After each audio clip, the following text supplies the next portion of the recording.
Friends, आज हम बात करेंगे काला जादू की, ब्लैक मैजिक की।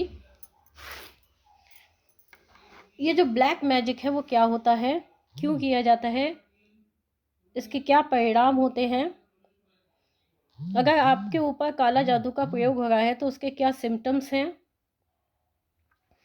ये सब हम एस्ट्रोलॉजी के माध्यम से जानेंगे। काले जादू को अभिचर भी बोलते हैं, अभिचरा। और इसका प्रयोग क्यों होता है? इसका प्रयोग करते हैं जो लोग दूसरों से ईर्ष्या करते हैं, दूसरों की सफलता से ईर्ष्या करते हैं। उनके अंदर क्या होता है, नकारात्मकता बहुत ज़्यादा होती है, लालच, ईर्ष्या, और कि वे दूसरों की सफलता देख नहीं पाते, उसे स्वीकार नहीं कर पाते हैं, और उसका प्रतिशोध लेने के लिए उनको उनको दुख पहुंचाने के लिए काले जादू का प्रयोग करते हैं।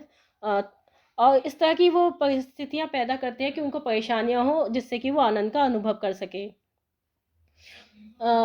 काले जादू का प्रयोग दूसरे व्यक्ति को हानि पहुंचाने, चोट पहुंचाने, कुछ विशेष तरह की क्रियाओं के द्वारा किया जाता है। इसका प्रभाव जो है वो हजारों मील दूर बैठे व्यक्ति पे भी देखा जाता है, जो ये इतना ज़्यादा इफेक्टिव होता है। काले जादू को जो धार्मिक ग्रंथ है उसमें अभिचार के रूप में भी जाना जाता है। ये एक इस तरह का काला जादू होता है, इस तरह का तंत्र मंत्र इसमें किया जाता है जिसके अंतर्गत नकारात्मक शक्तियाँ, जो नेगेटिव पावर्स होती हैं, जो नेगेटिव एनर्जीज होती हैं, उनको जागृत किया जाता है। जो काला जादू करने वाला होता है उसका मेन उद्देश्य क्या होता है? उसका मेन उद्देश्य होता है किसी पर्टिकुलर व्यक्ति को उस स्थान से भगाना, उसको परेशान कराना, उसको अपने वश में करके उसको इस्तेमाल करना या उसको पूरी तरह से बर्बाद कर देना।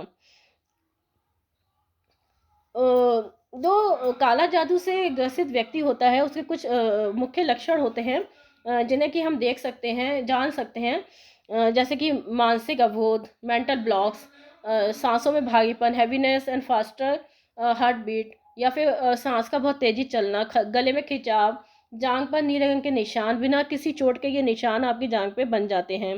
घर में बिना किसी विशेष कारण के कलह, लड़ाई झगड़ा होना, घर के किसी सदस्य की अननेचुरल डेथ हो जाना, और प्रोफेशन में आपको बहुत लॉस होना, बिजनेस में लॉस होना, कुछ इस तरह के लक्षण हैं जो कि आपको आसानी से दिखाई दे जाएंगे। इसके अलावा भी कुछ लक्षण होते हैं, जैसे कि हृदय में भारीपन महसूस करना, हैवीनेस इन हार्ट, पर्याप्त नींद ना आना, नींद अच्छी तरह से ना आना या नींद ना आना, हमेशा किसी की मौजूदगी का भ्रम होना, इस तरह की परिस्थितियाँ देखने में आती है। और आपके हर किसी से लड़ाई झगड़ा हो जाता है, बेकार की कलह देखने में आती है, व्यक्ति अशांत सा रहता है, कहीं भी उसे किसी भी तरह से शांति नहीं मिलती है, उत्साह की कमी रहती है, डिप्रेशन में रहता है व्यक्ति। अगर काले जादू का समय रहते उपाय नहीं किया जाता है तो ये अत्यंत विनाशकारी होता है, क्योंकि ये व्यक्ति की जिंदगी को तबाह, बर्बाद, और कई केसेस में देखा जाता है कि इतनी भयानक बीमारी से व्यक्ति को ग्रस्त कर देता है कि व्यक्ति की मृत्यु तक हो जाती है। तो अब हम देखते हैं कि कालू जादू, अगर आपकी कुंडली में काला जादू का योग है तो वो किस तरह से हम देख सकते हैं। तो उसके लिए कुछ प्लैनेट्स होते हैं, कुछ कॉम्बिनेशन होते हैं प्लैनेट्स के, जिसके द्वारा कि हम आपके हॉरोस्कोप से जान सकते हैं कि आपके ऊपर काला जादू किया जा सकता है। ग्रहों के कुछ संयोग होते हैं, कॉम्बिनेशंस होते हैं, जिससे जो अगर कॉम्बिनेशन व्यक्ति की कुंडली में होते हैं तो व्यक्ति काले जादू के प्रभाव में आ जाता है। जो काले जादू के प्रभाव में आने वाले जो मेन ग्रह होते हैं, उससे संबंधित, काला जादू से संबंधित जो मेन ग्रह होते हैं वो होते हैं sun, moon, Saturn, Mars with Rahu and Ketu in particular houses. सूर्य, चंद्र, शनि, मंगल ग्रह विशेष भाव में राहु केतु से पीड़ित होते हैं। सूर्य आपकी आत्मा है, चंद्र आपका माइंड है, मन है, शनि क्या है, कर्म कारक होता है, और मंगल जो है आपकी एनर्जी है, ऊर्जा है। जब ये राहु केतु से कुंडली में विशेष भावों में पीड़ित होते हैं तो व्यक्ति पर जो है काले जादू का असर होता है। जिस व्यक्ति का लगन या सूर्य कमजोर होते हैं उन पे काला जादू अधिक प्रभाव डालता है, ये मैंने देखा है। और ग्रहण योग होने की स्थिति में ये व्यक्ति को काफ़ी कष्ट पहुंचाता है। उस पे शनि की टेढ़ी दृष्टि हो, या शनि मंगल का योग हो, या चंद्र शनि का योग हो, या फिर चंद्र राहु का योग हो, तो भी व्यक्ति जल्दी ही नेगेटिव एनर्जीज की चपेट में आ जाता है। बादकेश भी इस सिचुएशन में महत्वपूर्ण भूमिका निभाता है।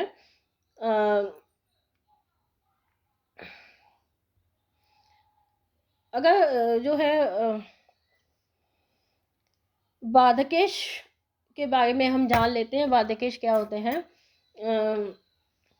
यदि छठे भाव से संबंधित दशा चल रही है और दशमेश, लगन, सप्तम, द्वादश भाव में स्थित हो, मंगल का संबंध लगन से हो, साथ ही केतु की स्थिति चतुर्थ, प्रथम या दशम भाव में हो, तो भी ये जो है बादकेश जो है वो बादकेश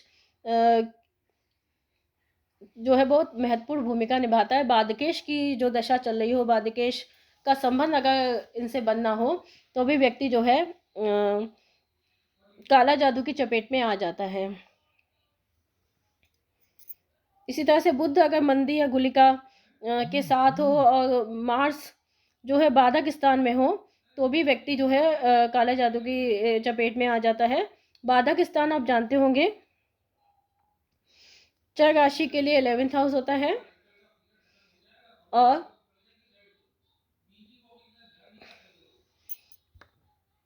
स्थिर राशि के लिए 9th हाउस होता है।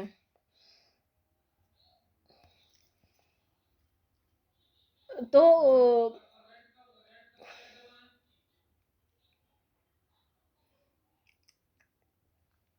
इसके हमने जैसे कि बताया कि जो विशेष ग्रह योग है वो विशेष हाउस में होने पे व्यक्ति जो है वो काले जादू की चपेट में आ जाता है। कुंडली में अगर लगन में चंद्र के साथ राहु हो, 5वें में 9वें में क्रूर ग्रह स्थित होते हैं, इस योग में भी व्यक्ति काले जादू की चपेट में आसानी से आ जाता है। अगर योग गोचर में भी ये स्थितियां बनती है तो भी व्यक्ति नेगेटिव एनर्जीज की चपेट में आ जाता है। यदि कुंडली में शनि, राहु, केतु या मंगल में से कोई भी ग्रह सप्तम भाव में हो, तो ऐसे लोग भी ऊपरी बाधा से परेशान रहते हैं। और इसी तरह से अगर कुंडली में शनि, मंगल, राहु की युति बनती है तो उनको भी जो है उनको प्रेत बाधा ज्यादा तंग करती है। उन योगों में दशा अंतरदशा में भी ये ग्रह आ जाते हैं तो भी ये व्यक्ति जो है काला जादू की चपेट में आ जाता है।